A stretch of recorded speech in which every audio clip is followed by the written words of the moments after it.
बस्तर में तेल का अकाल, पंपों पर लटके ताले, सड़कों पर मीलों लंबी कतारें।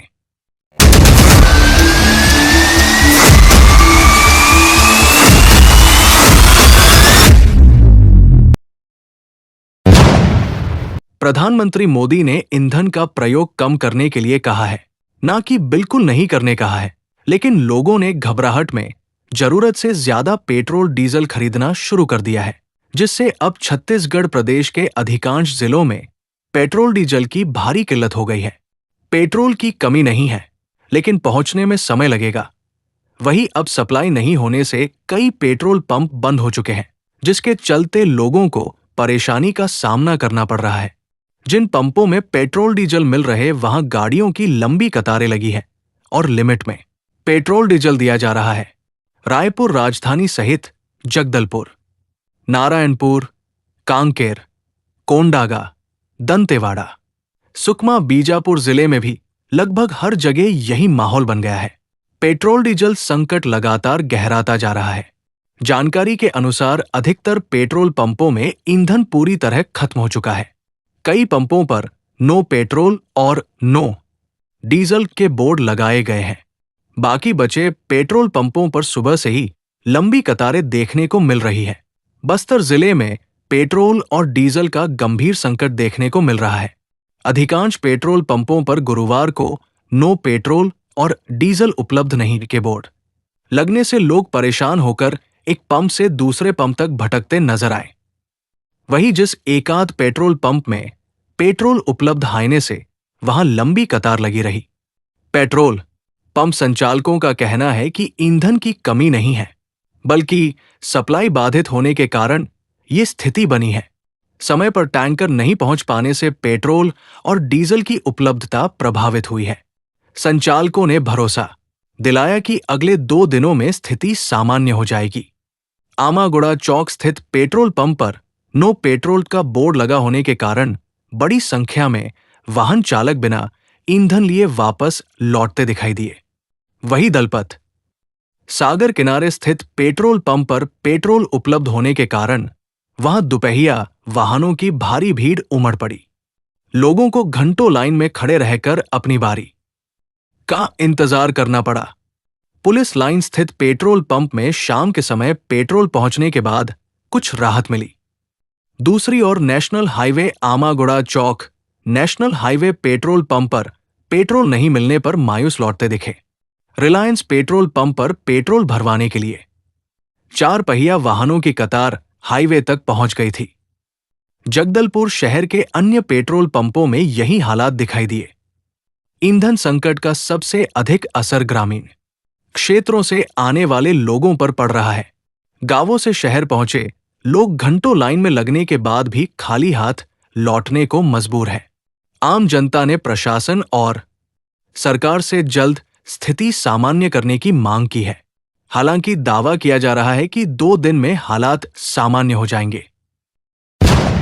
पेट्रोल का संकट तो ये कृत्रिम बनाया हुआ नहीं है, ये एक्चुअली बन गया है ना। और इसमें लोगों को पैनिक होने की जरूरत नहीं है, क्योंकि ये जो अभी जो वर्ल्ड वार छिड़ा हुआ है उस हिसाब से जो क्रूड ऑयल का कमी होने की वजह से इस प्रकार का चीज हुआ है। लेकिन ये सामान्य, ये 1 हफ्ते में और सामान्य हो जाएगा। अभी थोड़े से परेशानी हो रही है लोगों को, लेकिन क्या है कि अब जिस तरीके से अब देश की बात है, सबको मिल के इसका सामना करना है चुनौती का, है ना। भी बचेली में एक टैंकर आ रहा है, कम से कम यहाँ पर हमारे जो मेंबर है 1600 गाड़ियां हैं। 1600 गाड़ी में मुश्किल से 100 गाड़ी का मिलता है। हाइबा और बाहर की जो कंपनियां हैं उनमें सब जा रहा है डीजल। हमारी जो लाइन गाड़ी है उनको नहीं मिल पा रहा, पूरी समस्या है। और अंदर लोडिंग भी नहीं हो पा रहा है। हमारा जो मेंबर है बहुत परेशान है, न ट्रिप लग रहा है, न भाड़ा आ रहा है, और जो भी माल जा रहा है डीजल है ही नहीं तो माल जा ही नहीं पा रहा है। पेट्रोल के लिए यहाँ पे गाड़ियाँ पूरी लाइन से खड़ी है, काम धाम सब ठप पड़ा हुआ है।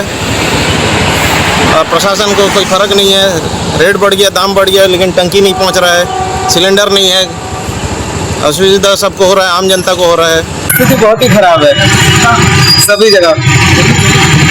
पेट्रोल नहीं है, डीजल नहीं है, के लिए खड़े हैं सुबह से 2-3 घंटा हुआ है और गर्मी है। अब मिलेगा नहीं मिलेगा, लंबा पड़ा है। अब बहुत ज़्यादा जगह है, पीछे भी बहुत लंबा है, पता नहीं कब मिलेगा। तो गाड़ी ट्रिप लगेगा तभी तो पेमेंट मिलेगा। गाड़ी डीजल के लिए गाड़ी खड़ा रहेगा तो कहाँ से मिलेगा? 2-3 दिन खड़ा है, डीजल डालने के लिए 6 घंटा खड़ा रहेगा, तो कहाँ से मिलेगा डीजल? डीजल मिल रहा है? डीजल तो अभी नहीं मिल रहा, आएगा बोल रहा था 12 बजे आएगा। कब से खड़े हो आप?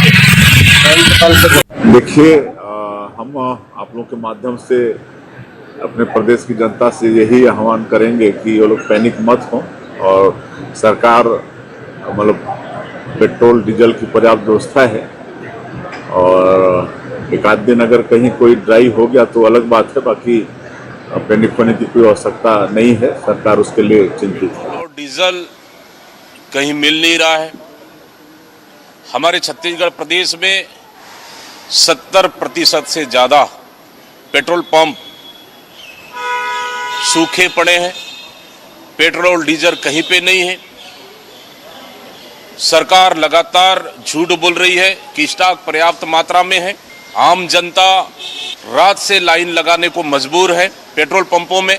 ये सरकार लूटने का काम कर रही है। कुल मिलाकर पूरी तरह से पूरे देश और प्रदेश में पेट्रोल डीजल को लेकर हाहाकार मचा हुआ है और ये सरकार इस परिस्थिति में जनता की मदद करना छोड़ आम जनता को पेट्रोल और डीजल का रेट बढ़ाकर लूटने का काम कर रही है।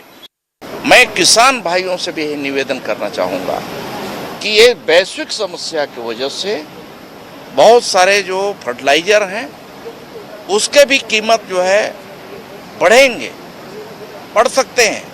क्यों? क्योंकि वो भी हम विदेश पर बहुत सारे जो है हमारी निर्भरता रहती है, बाहर से आता है, हमारे यहाँ उतना उत्पादन नहीं हो रहा है। तो इसलिए मानसिक रूप से हम सबको तैयार होकर के हम अब हम जैविक खेती की ओर जा सकते हैं, प्राकृतिक खेती की ओर हम क्यों नहीं जा सकते हैं? इस दिशा में और जो हमारे हरी खाद का जो प्रचलन है, इस दिशा में हमारे लोग अब चिंतन कर रहे हैं, समझ रहे हैं। हमारे कृषि विश्वविद्यालय ने जो गाइडलाइन दिया है, जो रिसर्च के आधार पे उन्होंने जो तय किया है, उसके आधार पे हमारे किसान भाइयों को निश्चित ही आगे आकर के सहयोग करना। किसान खाद के लिए तरसेंगे, अनेक किसानों को खाद मिल नहीं पाएगा और 1/4 ही उनके हिस्से में आएगा जो पौधों के लिए पर्याप्त नहीं है। खाद नहीं डालेंगे, उत्पादन कम होगा। हम अपने खेतों की जुताई कैसे करेंगे? डीजल की जबरदस्त संकट व्याप्त है और अभी धान कटाई के लिए हार्वेस्टर खड़ी हो गई है कि हर हालत में किसानों को डीजल उपलब्ध कराए और खाद उपलब्ध कराए। मैं इसीलिए निवेदन करके कह रहा हूं कि किसान बचेगा तो देश बचेगा। पेट्रोल नहीं मिल रहा है तो दिक्कत हो रहा है। इससे दिक्कत हो रहा है, बहुत दिक्कत। किस टाइप का दिक्कत? आने जाने में बहुत परेशानी हो रही है। तो आप भी पेट्रोल चला मिल रहा है नहीं मिल रहा? नहीं, लेकिन सरकार तो पेट्रोल ही बोल रहे हैं पर्याप्त मात्रा में। इसे पेट्रोल पंप नहीं मिल रहा है, बाकी जगह भी नहीं मिल रहा है। बाकी जगह भी नहीं मिल रहा है। आगे भी तो है, वहाँ तो रहता ही नहीं। मतलब पेट्रोल डीजल की दिक्कत है।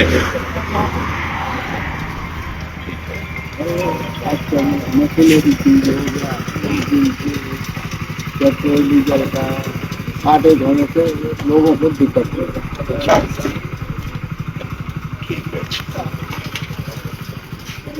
कब से दिक्कत हो रहा है ऐसा? हो गया 4-5 दिन हो गया। 4-5 दिन से हो गया। ठीक है। पेट्रोल डीजल की रेट भी बढ़ गया? बढ़ गया तो बोल रहे सर। बोल रहे हैं बढ़िया, नहीं सुने हो आप? नहीं सुन रहे, आए हैं आगे गलवाने बढ़ गया बोल रहे। मोबाइल है आपके पास? है ना। देखते हो नहीं देखते हो? देखते हैं नहीं। उसमें आया कभी नहीं आया? आया है। आया है रे। किलो से 25 रुपये बढ़ना चाहिए कि नहीं बढ़ना चाहिए? नहीं बढ़ना चाहिए। अगर कम होने का क्या रहेगा? कम होने से चला था, अभी तो और बढ़ने वाला है। यही हालत चलता रहा आगे 15-20 दिन में तो 10-15 रुपये और बढ़ेगा। इससे जनता को फायदा हो रहा है कि घाटा हो रहा है? घाटा हो रहा है। प्रधानमंत्री न केवल तेल की खपत कम करने के लिए कहा है, सोना नहीं खरीदने के लिए कहा, बल्कि तेल भी नहीं खाने के लिए मना किया है। वर्क फ्रॉम होम के लिए भी बोला है। तो क्या संकट इस चुनाव समाप्त होने के बाद ही आया? क्योंकि ये मिडिल ईस्ट में जो युद्ध की स्थिति बनी और तब से ये संकट का है, और ये मोदी जी द्वारा प्रायोजित ये समस्या है। इजराइल से दोस्ती करके आपको क्या मिला मोदी जी, ये बताइए आप। अमेरिका से दोस्ती करने से आपको क्या फायदा मिला, जबकि आपके परंपरागत मित्र हैं रूस और ईरान, इसको आपने छोड़ा क्यों? एप्स्टीन फाइल में आपके मंत्रिमंडल के आपके मित्रों के नाम आने के कारण से आप अमेरिका के हाथ में दबे हुए हैं, मोसाद से दबे हुए हैं, और इस कारण से पूरे देश को आर्थिक संकट में आपने झोंका है। इसके लिए केवल जिम्मेदार है एक व्यक्ति, जिम्मेदार है वो आदरणीय नरेंद्र मोदी जी हैं। यदि आप अपने मित्रों को बचाने के लिए सौदा नहीं करते, अडानी को बचाने के लिए, हरदीप पुरी को बचाने के लिए, अपने मित्रों को बचाने के लिए नहीं करते, तो आज देश इतने गहरे संकट में नहीं फंसता। आप खुद स्वीकार कर रहे हैं। और चुनाव के पहले राहुल जी ने कहा था कि देश आर्थिक संकट में फंसने जा रहा है, तेल की कीमतें बढ़ने वाली है, तो पूरे मंत्रिमंडल को इसका खंडन करने के लिए आपने लगा दिया था। सारे मंत्री लगे हुए थे, कह रहे थे। अब उन मंत्रियों से पूछना चाहता हूं, आप जो वक्तव्य दिए थे चुनाव के पहले, उसमें आप कायम हैं? आप तो कह रहे थे विपक्ष अफवाह फैला रहा है, तो ये मंत्री अब कहेंगे कि मोदी जी झूठ बोल रहे हैं? और यदि ये सच है तो उन मंत्रियों को इस्तीफा देना चाहिए। देश को उन्होंने गुमराह किया, झूठ बोला है। आज गहरे आर्थिक संकट में फंस चुका है देश। पहली बात, पेट्रोलियम पदार्थ नहीं मिलने से ट्रांसपोर्टिंग महंगा हो जाएगा, सारे सामानों की कीमतें बढ़ जाएगी। दूसरे तरफ अब खेती किसानी का सीजन है पूरे देश में, मानसून आने वाला है, खेती करना मुश्किल होगा, महंगा होगा। और दूसरे तरफ अभी हमारे छत्तीसगढ़ सरकार है, बोल रहे हैं कि 1 एकड़ में आधा बोरी, मतलब 20 किलो आप डीएपी डालो। बेसल डोज को 20 किलो डालते हैं। आज तक एग्रीकल्चर वाले जाके कृषि विस्तार सहायक अधिकारी ये जो बताते थे कितना बेसल डालने के लिए बोलते थे, और आज आधा बोरी डालने के लिए बोल रहे हैं।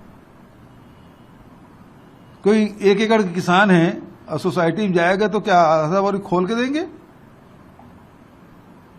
तो खाद है नहीं। इसका मतलब ये आने वाले समय में अनाज की कमी होगी देश में, और 70% लोग कृषि पे आधारित है। इसका मतलब ये उत्पादन में जितनी भी कमी आएगी उतना ही आय में कमी किसानों की होगी। तो एक तरफ महंगाई बढ़ेगी तो दूसरे तरफ आय में कमी होगी, दोहरा मार पड़ने वाले पूरे देश की जनता को। तो इसके लिए कोई जिम्मेदार है तो एक व्यक्ति है, वो केवल और केवल मोदी और उसका दोस्त अडानी। छत्तीसगढ़ के बस्तर संभाग का लोकप्रिय चैनल बस्तर न्यूज नंबर 1 को सब्सक्राइब, लाइव और शेयर कीजिए।